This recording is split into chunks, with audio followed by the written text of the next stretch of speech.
Luna sat by the window of her favorite bookstore cafe, a half-empty cup of tea in front of her. She wasn't there for the books or the tea, really.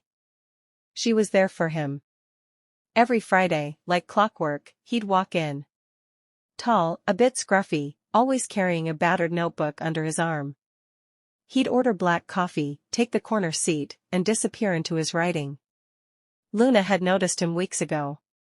She told herself it was just idle curiosity, but the flutter in her chest every time he looked up said otherwise. Today, something changed. As he walked in, their eyes met. This time, instead of the usual polite nod, he smiled. Not just a casual smile, a warm, inviting one.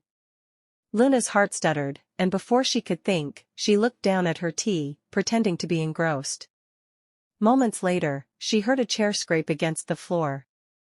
She glanced up, and there he was, standing at her table, holding his coffee and notebook. "Mind if I join you?" he asked, his voice soft but steady. Luna blinked, her surprise making her words stick. "Oh, sure." He sat down, setting his notebook aside.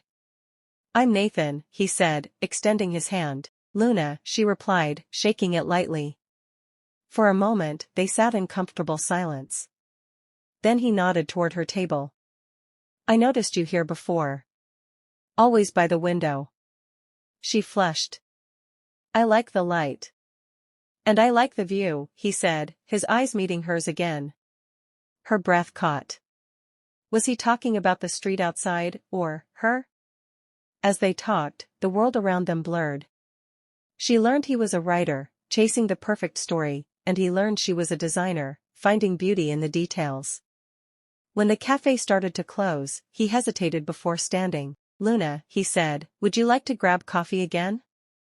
Maybe somewhere with worse lighting, but better company?" She laughed, the warmth of his words filling the space between them. "I'd like that."